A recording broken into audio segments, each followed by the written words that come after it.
नमस्कार दोस्तों, स्वागत है आप सभी लोगों का एक बार फिर से एक नई वीडियो में। और आज की इस वीडियो में हम लोग क्लास 10th के लिए कुछ महत्वपूर्ण क्वेश्चंस लेकर आए हुए हैं हिंदी का। ठीक है, ये आप लोग का 13 सितंबर को होने वाला वीकली टेस्ट और बोर्ड परीक्षा 2025 के लिए दोनों के लिए काफ़ी ज़्यादा इंपॉर्टेंट है। तो वीडियो को शुरू से लेकर अंत तक देखना और अपने दोस्तों के बीच शेयर कर देना है। चलिए आगे बढ़ते हैं और यहाँ पर क्या क्वेश्चन है, उसका क्या सही आंसर होगा, सब कुछ देखने वाले हैं।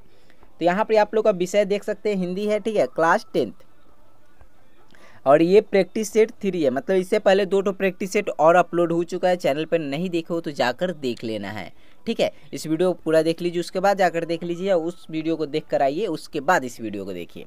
ठीक है, यहाँ देखिए पहला क्वेश्चन है, आत्मकथ्य कविता के कवि कौन है। तो आत्मकथ्य कविता के कवि कौन है? जयशंकर प्रसाद। कौन सा ऑप्शन से हो जाएगा? ऑप्शन डी आपका यहाँ पर सही जवाब हो जाएगा। ओके, अगले क्वेश्चन की तरफ चलते हैं। अगला क्वेश्चन है, कवि ने भोर को कैसा माना है? कवि ने भोर को कैसा माना है? सुखद, सुहावना और प्रेम और लाली से मुक्त। तो कौन सा ऑप्शन सही हो जाएगा? ऑप्शन डी यहाँ पर सही जवाब हो जाएगा, इनमें से सभी। ठीक है, आगे बढ़ते हैं अगले क्वेश्चन की तरफ।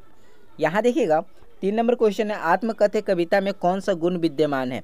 तो आत्मकथ्य जो कविता है इसमें कौन सा गुण विद्यमान है? प्रसाद गुण विद्यमान है। तो कौन सा ऑप्शन सही हो जाएगा? ऑप्शन आपका बी सही जवाब हो जाएगा। ठीक है, आगे बढ़ते हैं अगले क्वेश्चन की तरफ। यहाँ देखिएगा 4 नंबर क्वेश्चन है, जयशंकर प्रसाद किस वाद के परिवर्तक कवि थे? जयशंकर प्रसाद किस वाद के परिवर्तक कवि थे? तो छायावाद के। कौन सा ऑप्शन सही हो जाएगा? ऑप्शन ए आपका यहाँ पर बिल्कुल सही जवाब हो जाएगा। ओके, आगे बढ़ते हैं अगले क्वेश्चन की तरफ। यहाँ देखिएगा 5 नंबर क्वेश्चन है, जयशंकर प्रसाद जी का जन्म कब और कहाँ हुआ? तो जयशंकर प्रसाद जी का जो जन्म था वो 1889 में हुआ था।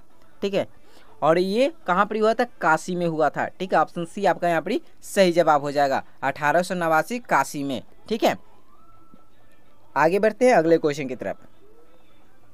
यहाँ देखिएगा 6 नंबर क्वेश्चन है, निम्नलिखित में से कौन सी रचना जयशंकर प्रसाद जी की नहीं है? ठीक है, कौन सा ऑप्शन यहाँ पर सही होगा? देख लीजिएगा, कमायनी, परशुराम की प्रतीक्षा, आंसू, प्रेम पथिक।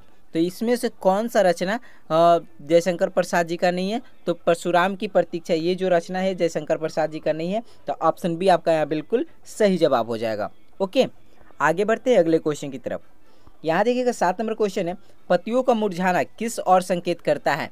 पतियों का मुरझाना किस ओर संकेत करता है? तो मन में उत्पन्न दुख और आनंद के भावों को मिट जाने की ओर। ठीक है, मन में उत्पन्न दुख और आनंद के भावों को मिट जाने की ओर। ऑप्शन सी आपका यहाँ पर सही जवाब हो जाएगा। ठीक है, आगे बढ़ते हैं और यहाँ पर 8 नंबर क्वेश्चन है, आत्मकथ्य कविता में मधुप किसे कहा गया है? आत्मकथ्य जो कविता है इसमें मधुप किसको कहा गया है? मधुप किसको कहा गया है? इसका सही जवाब क्या होगा? मन रूपी भौरे को। ऑप्शन ए आपका यहाँ पर सही जवाब हो जाएगा। ठीक है, आगे बढ़ते हैं अगले क्वेश्चन की तरफ। यहाँ देखिएगा 9 नंबर क्वेश्चन है, कवि ने अब तक कैसा जीवन जिया है? कवि ने अब तक कैसा जीवन जिया है? इसका सही जवाब क्या हो जाएगा?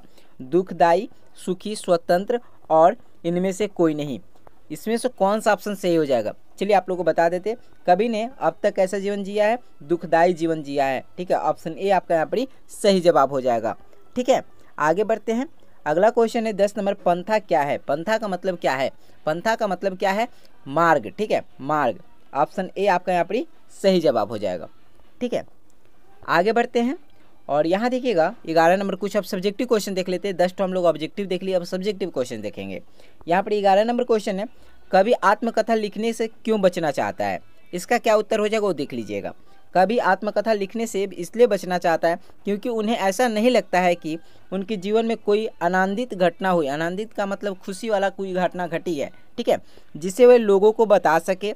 उन्हें लगता है कि उनका जीवन केवल कष्टों से भरा हुआ है, अतः वे अपने कष्टों को लोगों में बांटना नहीं चाहते तथा उन्हें अपने तक ही सीमित रखना चाहते हैं। ठीक है, आप अगर यहाँ तक भी लिखते हैं तो आपका आंसर बिल्कुल सही होगा। ठीक है, टेंशन नहीं लेना है। तो इसको याद करना है, इसको याद करना और इसको नोट कर लेना है। ठीक है, फटाफट से कर लीजिए।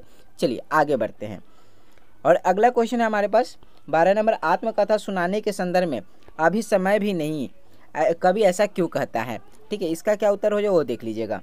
कवि को लगता है कि आत्मकथा लिखने का अभी उचित समय नहीं हुआ है, क्योंकि आत्मकथा लिखकर कवि अपने मन में दबे हुए कष्टों को याद करके दुखी नहीं होना चाहता है। ठीक है, अपनी छोटी सी कथा को बड़ा आकार देने में वे असमर्थ हैं। वे अपने अंतर्मन को लोगों के समक्ष प्रस्तुत करना नहीं चाहते हैं। ठीक है, आत्मकथा प्रायः जीवन के उत्तरार्ध में लिखी जाती है, परंतु अभी जीवन में ऐसा समय नहीं आया है। कवि को ऐसा लगता है कि अभी ऐसा कोई उपलब्धि नहीं मिली है जिससे वो लोगों के सामने प्रेरणा स्वरूप रख सके। ठीक है, इन्हीं कारणों से कवि ऐसा कहते हैं कि अभी आत्मकथा लिखने का समय नहीं हुआ है। ठीक है, ये इसका उत्तर हो जाएगा। इसको आप लोग नोट कर लीजिएगा और याद भी कर लेना है। चलिए आगे बढ़ते हैं। यहाँ देखिएगा 13 नंबर क्वेश्चन है, स्मृति को पोथ्य बनाने में कवि का क्या आश्रय है।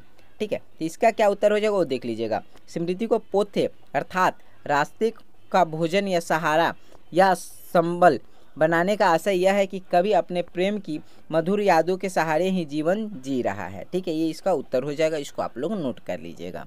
चलिए आगे बढ़ते हैं। यहाँ पर 14 नंबर क्वेश्चन है, उज्ज्वल गाथा कैसे गाऊं मधुर चांदनी रातों की। ठीक है, और कथन के माध्यम से कवि क्या कहना चाहता है। ठीक है, ये क्या उत्तर हो जाएगा वो देख लीजिएगा।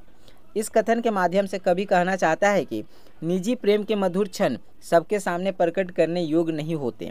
मधुर चांदनी रात में बिताए गए प्रेम के उजले क्षण किसी उज्जवल कहानी के समान होते हैं। यह गाथा बिल्कुल निजी संपत्ति है। ठीक है, अतः आत्मकथा में इनके बारे में कुछ लिखना अनावश्यक है। ठीक है, अनावश्यक है। ये इसका उत्तर हो जाएगा। इसको आप लोग नोट कर लीजिएगा और याद कर लेना है। चलिए आगे बढ़ते हैं अगले क्वेश्चन की तरफ। और यहाँ पर 15 नंबर क्वेश्चन है, आत्मकथा कविता की काव्य भाषा की विशेषता उदाहरण सहित लिखिए। इसका क्या उत्तर हो जाएगा चलिए फटाफट से देख लीजिएगा। जयशंकर प्रसाद द्वारा रचित कथा आत्मकथा की विशेषताएं निम्नलिखित है। क्या क्या विशेषताएं वो देख लीजिएगा। कवि कविता में खड़ी बोली हिंदी भाषा का उपयोग किया है।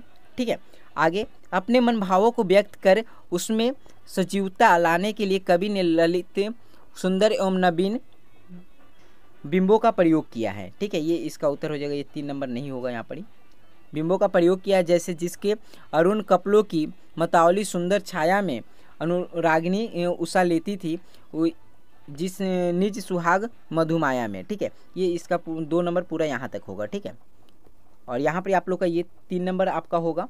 प्रस्तुत कविता में कवि ने नवीन शब्दों का प्रयोग किया है। ठीक है, और ये 5 नंबर जहाँ लिखा है वो 4 नंबर होगा कि मानवीकरण शैली का प्रयोग किया है। ठीक है, आगे 6 नंबर क्वेश्चन है, अलंकारों का प्रयोग में काव्य सौंदर्य बढ़ गया है, जैसे खिलखिलाकर आते आते, यह कौन है पुनरुक्ति अलंकार है। अरुण कपलो, ये कौन सा अलंकार है रूपक अलंकार है। ठीक है, आगे मेरी मौन अनुरागी उषा, ये कौन सा अलंकार है ये अनुप्रास अलंकार है। ठीक है, यहाँ पर आप लोगों का 15 नंबर क्वेश्चन कंप्लीट हुआ। और यहाँ पर आप लोग का 16 नंबर क्वेश्चन है, कवि ने जो सुख का स्वप्न देखा था उसे कविता में किस रूप में अभिव्यक्त किया है। ठीक है, ये इसका क्या उत्तर हो जाएगा वो देख लीजिएगा। उत्तर क्या हो जाएगा, कवि ने अपने सुख का जो स्वप्न देखा था उसकी अभिव्यक्ति इस प्रकार है कि कवि कहता है कि मुझे वह सुख कहाँ मिल पाया जिसका स्वज देखते देखते मैं जग गया था, जो सुख मेरे गले लगते लगते मुस्कुराते हुए दूर भाग गया। ठीक है, भाव यह है कि कवि ने जिस सुख की कल्पना की वह उसे नहीं मिल पाया। ठीक है, ये इसका उत्तर हो जाएगा। तो यहाँ पर आप लोगों को 10 क्वेश्चन और 6 सब्जेक्टिव क्वेश्चन 10 ऑब्जेक्टिव क्वेश्चन करवाया गया है। और ये दोनों आप लोगों के परीक्षा के लिए काफ़ी ज़्यादा इंपॉर्टेंट है, तो वीडियो को अपने दोस्तों को भी शेयर कर देना है। साथ में एक और बात आप लोग को बता दें कि आप लोग का बोर्ड परीक्षा 2025 के लिए इस चैनल पे पैराग्राफ अपलोड किया गया है। अगर नहीं देखो, इंग्लिश का पैराग्राफ अपलोड किया गया है जिसमें 20 पैराग्राफ इंपॉर्टेंट पैराग्राफ है। ठीक है, जो इसमें से अब तक 6 पैराग्राफ अपलोड कर दिया गया है, नहीं देखो तो जाकर देख लेना है। ठीक है, चलिए फटाफट से आप लोग अपना एग्जाम देने जाइए। बहुत बहुत शुभकामनाएं आप लोगों को। ठीक है, मिलते हैं अगले वीडियो में। बहुत बहुत धन्यवाद। Thank you. जय हिंद, जय भारत।